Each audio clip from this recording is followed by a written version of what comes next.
Hola, glosadores, somos Amaya Sebastián. y el día de hoy vamos a hablarles de dos temas súper interesantes que nos van a ayudar a entender muchísimo de temas anteriores y de temas posteriores.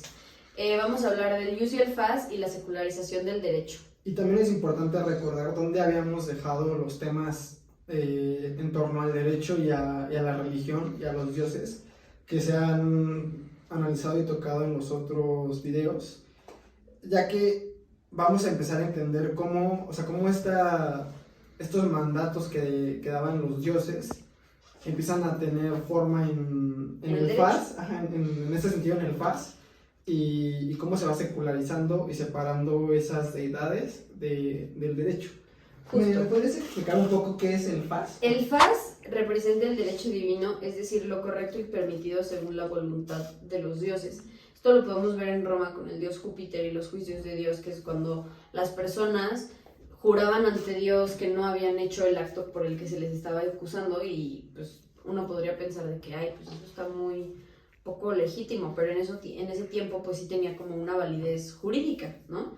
Los sacerdotes eran quienes se encargaban de impartir este Fas, es decir, que se aseguraban de que las leyes o estas reglas estuvieran acorde con la voluntad de los dioses de esos momentos. Por el contrario, el Jus se refiere al derecho humano, es decir, a todo este conjunto de normas que rigen las relaciones y comportamientos entre los ciudadanos.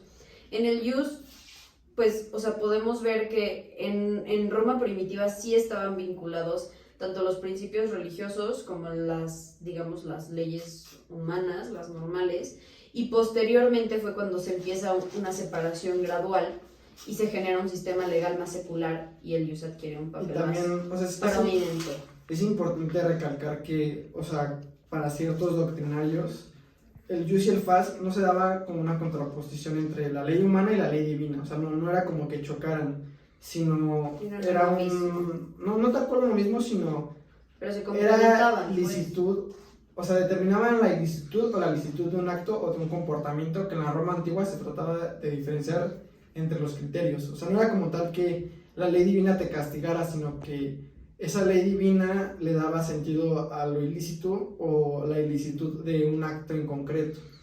Exacto. Es decir, si según la voluntad de dioses, el matar te condenaba a que a ti te mataran, pues entonces eso no es que estuviera en contra del derecho, sino que iban de la mano, porque era lo que le daba validez al derecho.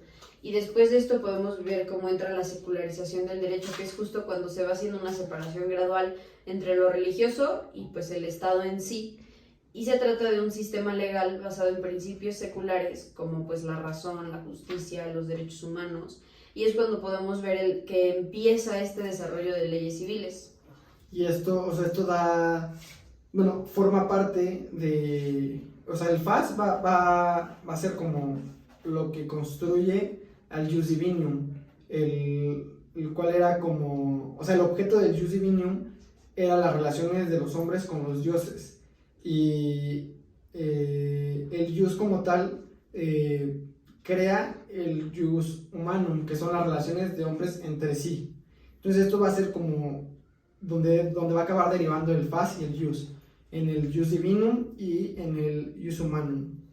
Justo. Y pues ya para cerrar este tema, podemos ver cómo la secularización del derecho ayuda a crear como una mayor libertad individual para que las personas tuvieran un poco más de autonomía sobre sus decisiones en la vida personal. Es decir, que ya no todo lo tenían que basar en la religión, ya uno podía tener la autonomía y podía usar su razón para decidir de que, esto estará bien o estará mal. Y entonces ya con eso, pues tú podías actuar más libremente sobre tus acciones.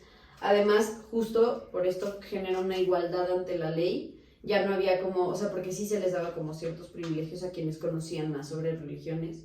Y pues justo se vuelve más objetivo, se vuelve un poco más como al caso concreto, ya que se basaban en evidencias y en principios legales y no solo en lo que decían los dioses.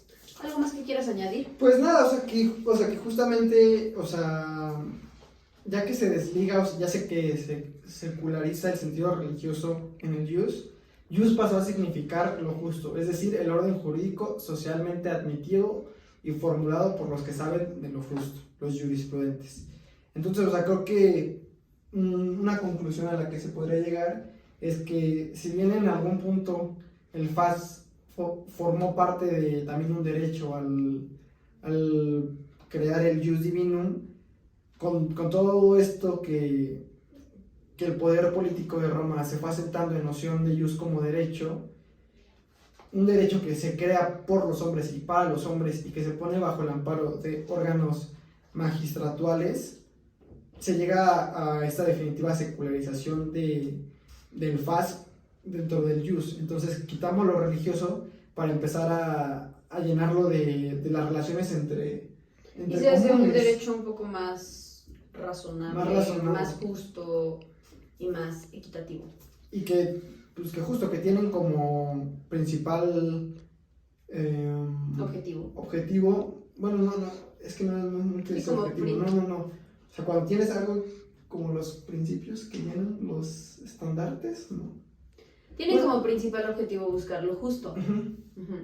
Eso, pero no me acuerdo de la palabra. Pero bueno, comenten ahí abajo la palabra. O sea, eso es la parte de la secularización. Quitar lo religioso de lo jurídico. Pero bueno, eso es todo por el capítulo de hoy. Estén pendientes porque justo en el próximo capítulo vamos a hablar un poco más sobre otros temas interesantes y justo un poco esto de las jurisprudencias, el pretor, cosas padres. ¿Algo más que quieras agregar, Sebas? Nada, nos vemos en el siguiente video. ¡Adiós!